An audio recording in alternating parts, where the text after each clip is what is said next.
This session is called Using Templates in Mote to Foster Student Creativity. And my name is Eric Guise. As John said, I'm a tech integration specialist. I actually teach in New Jersey, so I see a lot of New Jerseyans in the YouTube chat. But I just want to start off with a quote that I heard. I wish I could cite the source of this. If we want students to think outside of the box, we have to stop putting them in the box in the first place. All right, so this is something that I take to heart, but I don't think that templates do put students in a box. It just allows them to have a platform to really express themselves and to think. And you'll see what I mean as I go through this. The bit.ly link is down at the bottom. That could be shared out throughout this presentation. And I'm going to get into it. So I just want to start off because I often forget to say this, but everything in this presentation is linked to the template or the EdTech tool that I talk about. And my goals for today are just to introduce you to some templates that will allow your students to be creative in the classroom. And then also to hopefully inspire you to try one of these or to take this, change it up and make it better and implement it into your teaching practice. All right, I will say that I app smash a lot, just like Alex and Lois in the last presentation, and really anybody that presented today so far. App smashing is awesome, and Mote fits in with app smashing excellently. So what I often do is I use Mote, and I'll use Slides Mania. If you haven't heard of Slides Mania, these are free PowerPoint and Google Slides templates. A lady named Paula came up with all these. They're awesome. It takes all the guesswork and really, if you're not creative in that way, which I'm not, her PowerPoint slide decks are amazing. I use Canva a lot, just like Alex and Lois were talking about in the last section. And I use the Noun Project for all my icons and Text Giraffe to beautify my slides as well. All right, so today I have, I think, somewhere around 15 different ways that I implement templates and Mote into my classroom. The first one is graph story time. I used to teach AP Bio, and every Friday I would have a graph, and I would just hand it out to the students. This is more of a do now activity at the beginning of the class. And what they would do is they would have to tell me the story of that graph. I wouldn't give them anything other than the graph or the picture that you see right in front of me. And what they would do is they would have to tell the story behind it. In order to really understand the information, you have to understand how to read a graph. So this is a great way to get students to just do a quick do now. It could also, I guess, be done as an exit ticket as well. They'll just use Mote, they'll take a look at it, and they will tell their story through a graph.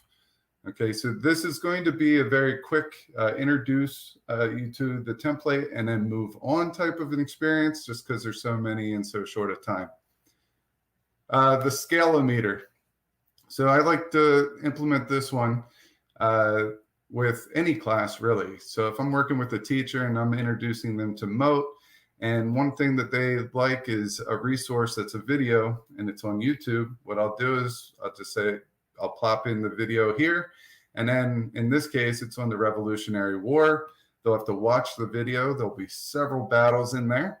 And then what they'll have to do is choose two of the battles that were introduced, and they'll have to create a Mote and put it on the scale as to how much of an impact that battle had on the outcome of the war. So you could probably think of other ways of doing this. I could think music class. You know, they have to listen to a part of a movement of a piece, and they got to say, you know, in their opinion, how important was that melody in that song, or, you know, what was the best part of the song, and they could put it on the scale as well. All right, Stephanie Howe did this with her bingo, but I like to do this as a standalone, this or that.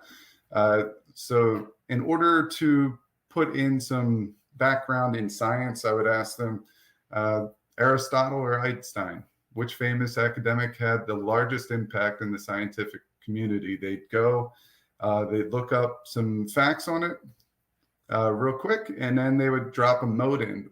The greatest thing about this one is where they place their mote is actually their vote.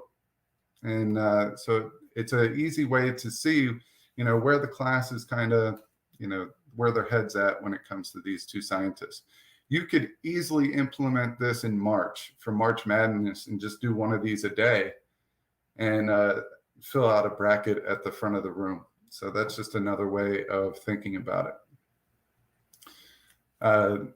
Alex and Lois also brought up all about me. I also have two exercises here. The one on the left, I'm not going to lie, straight from Canva. All I did was incorporate how to use Mote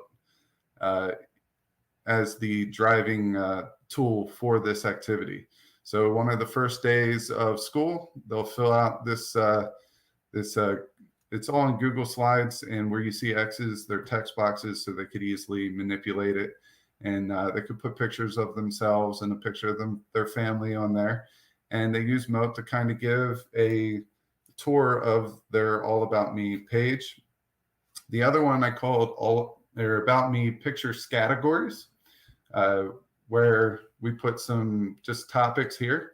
And then what they're going to do is they could use real pictures, they could use icons, whatever they want, and they can just show all about them using pictures, icons, whatever they want. At the end of that, what they do is they give a little background for each one of the pictures that they selected.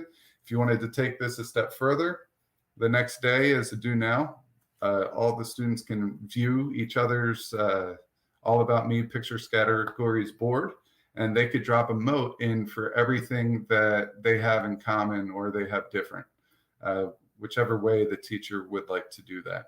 So this is another one that I think I haven't tried this one in class yet, but I'm pretty sure this is going to be a home run for especially some of our middle school grades and high school.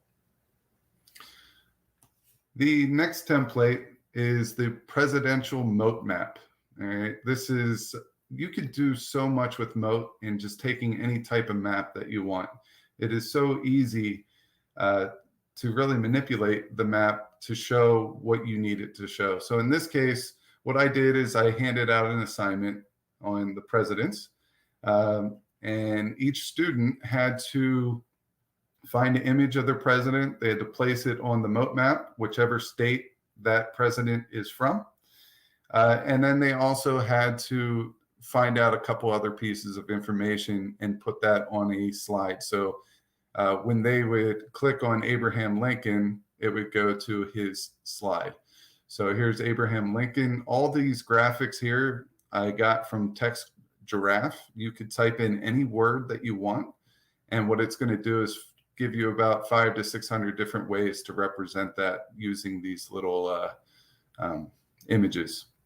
So it's a simple copy and paste in, which is pretty amazing. Now, with Abraham Lincoln, on the previous slide, what they had to do is tell a little bit about Abraham Lincoln and provide 3 interesting facts. So here I did the motes for these as a template for them. This was the oldest picture, or the first president, I think, that was at his inauguration. If you would have to zoom in really, really far, but he's a little blip there. Abe Lincoln was a fantastic wrestler. He was actually inducted into the Wrestling Hall of Fame. And this one was all about him the day before his assassination, or a short period before his assassination. He created the Secret Service, but it wouldn't have saved him anyway, because the Secret Service wasn't about protecting the president. There was another function for the Secret Service. So this is my presidential Mote Map. I've seen people use these for the Amazing Race using maps, and each spot that they had to go was the teacher describing the activity, and there's arrows to everywhere where they travel. So you could easily gamify this, and I know this is something that Steph does all the time. Steph Howe, she gamifies things, so I'm hoping that maybe this triggers something for her, and we'll see more of her excellence in the near future. This is one that I actually came up with this morning because I found out that I only had 14 templates and I wanted to shoot for 15. So this is the Mote Murder Mystery template. I just took an old-fashioned picture here off of the internet, and I decided to put it in there and say that these are my cast members for my murder mystery. And what a teacher can do is go in there and they could do a little bit of plot development, character development. They could give the students the basically the alibis or the witness statements or any type of narrative that they want for each person. And then based on what the students hear, they have to complete the murder mystery. They have to write it, what happened. You could just have them easily make a mote and put it on here and tell the story, or you could have them write it out. It could be a creative writing exercise. But this is a good way to really allow the students to come up with their own ending to a murder mystery. I also think I'm going to get 2 teachers, 2 classrooms to make one of these for the other classroom, and they're going to switch. So what they'll do is they'll make their own murder mystery. They'll write down their ending for the class. They'll all decide on an ending, and then they'll switch it with another class and see how close the other class gets to their actual murder mystery there, or if it's completely different. So I put the teacher directions there. This is just a sample, and this is a sample of the student directions there. All this stuff is customizable, so you can go, when you click on this template, you can go in and add your own and get my voice out of there, just so there's a little bit of personalization within your classrooms. And that goes for all these templates, really. This is one that I threw out on Twitter last year that got a decent amount of traffic. This is the Great Mote Debate. I did this one during asynchronous learning at the very beginning of the pandemic. And this is one that the students really, really enjoyed. So the whole debate is ran through this this Google slide.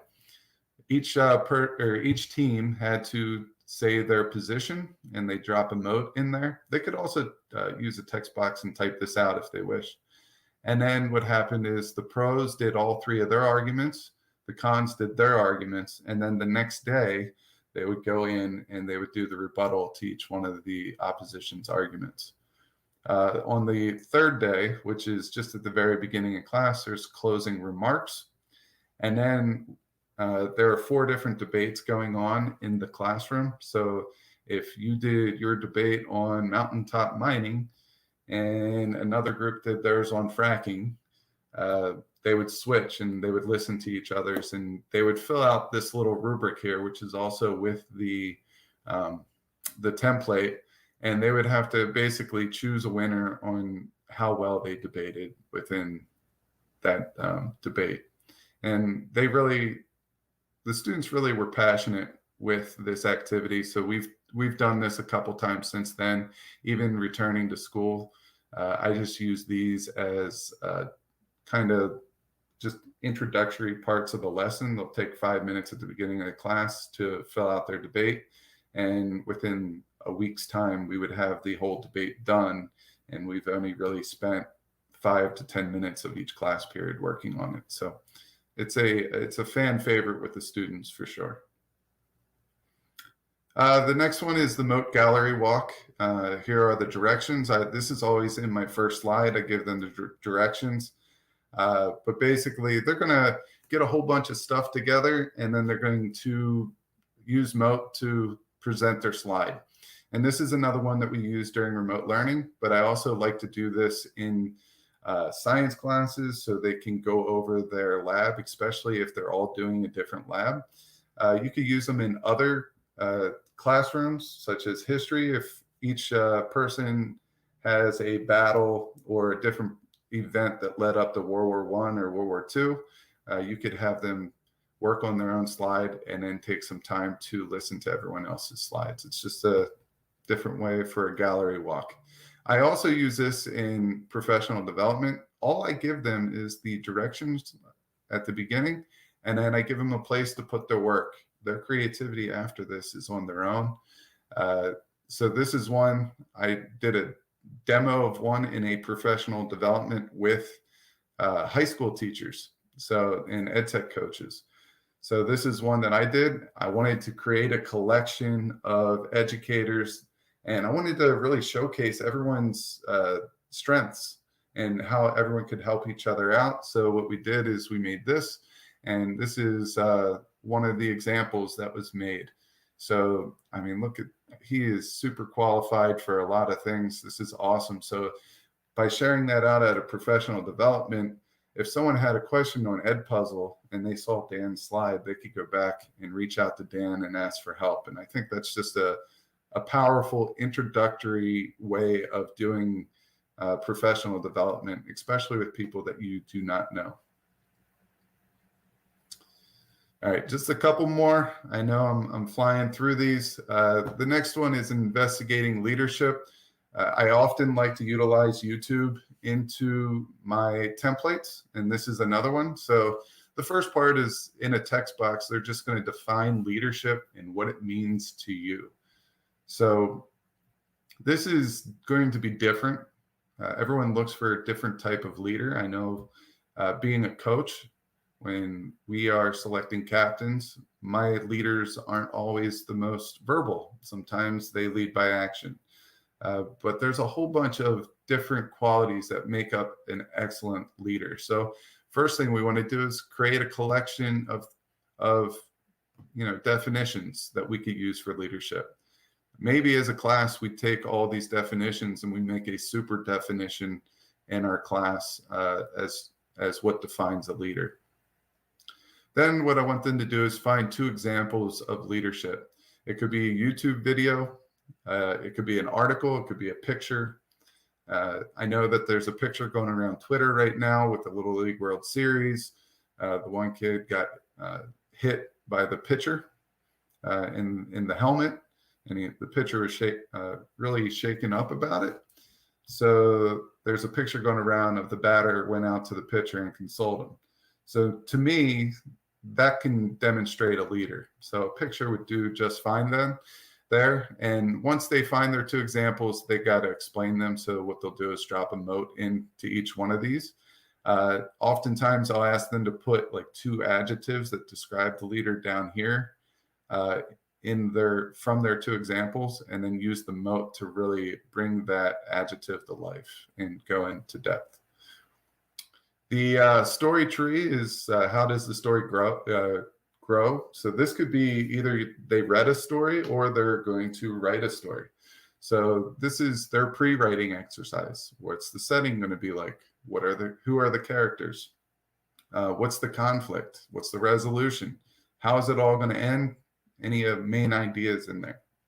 So I cannot type really quickly. I just can't do it. I have fat fingers and I hit multiple keys. So when I was introduced to Mote, it was like a breath of fresh air. So this would work. This would take me so long to write or type. Now I could just listen to myself talk through the different parts of the book. And I could play these parts as I go and write that portion of the story. So this is the story tree. The next one is a big one in science, but we've used it in history. We've used it in math. We used it in some STEM courses. It's claims, evidence, reasoning. A lot of people hear the scientific method. This fits right with the scientific method, but it allows them to get more connective between the 3 things or the 4 parts of it. So the first thing is you're going to type your question, or you could even use Mote to put out your question. And then you're going to make a claim, and that's an answer to your question. It could be right or wrong, but throughout the whole examination or the experiment that you're doing, you're going to prove whether it's right or wrong. It's kind of like a hypothesis. It's a potential outcome. And then the students must come up with 3 different pieces of evidence.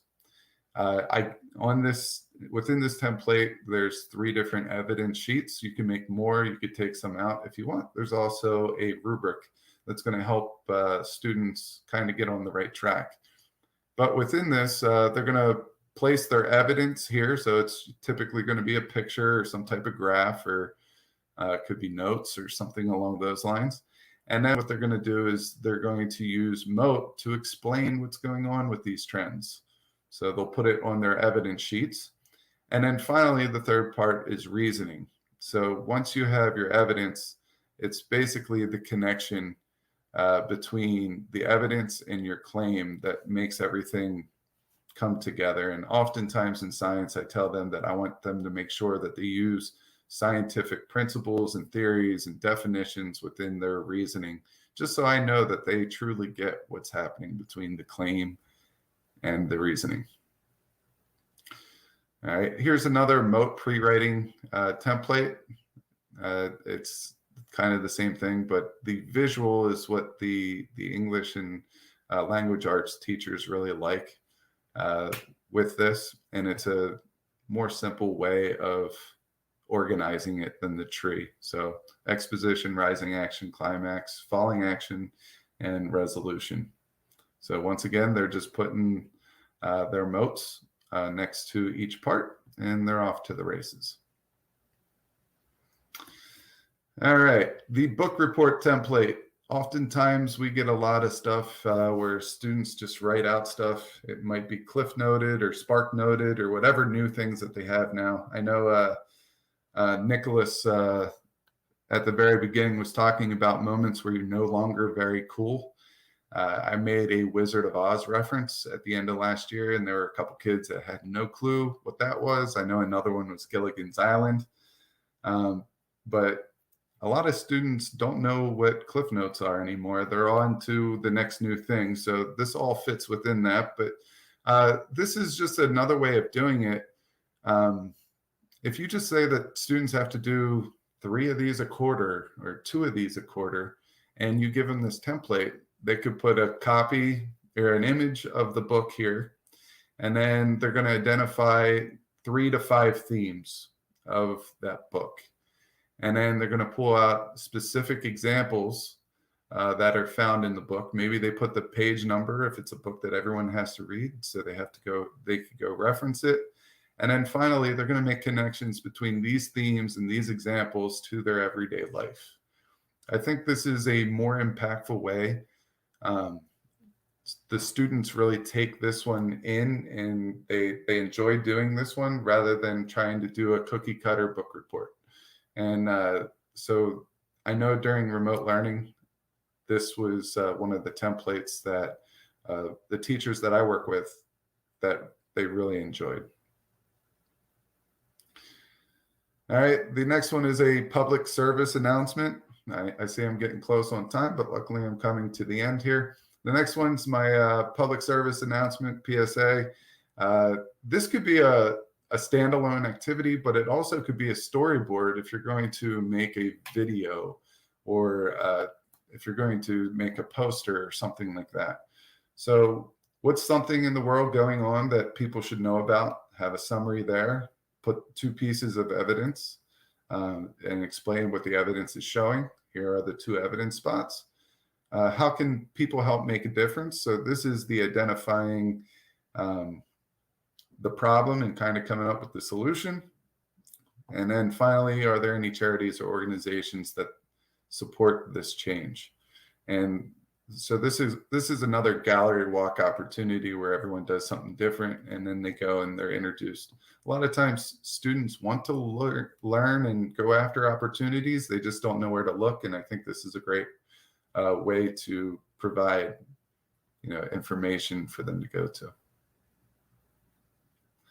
I have to point this out, and I know Alex and Lois did this earlier, but the Learning Hub is available. Oftentimes, if I have an idea, I go check to make sure that my idea isn't, something that was already done.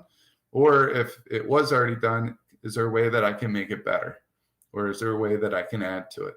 So make sure that you go out and see these awesome Mote templates. There's tons there. They're doing a great job developing this. And as a teacher, this is where I live. This is where I get a lot of my ideas. I'll chop 2 of them up and make one idea. But this is the Learning Hub. It's on the Mote website. And then finally, are there any questions? If you would like to get a hold of me, if you have any questions about the template, make sure that you reach out to me on Twitter at Guise.tech. That's the easiest way. And I want to thank everybody for your time, and I want to thank John and Will for putting this together and inviting me to present.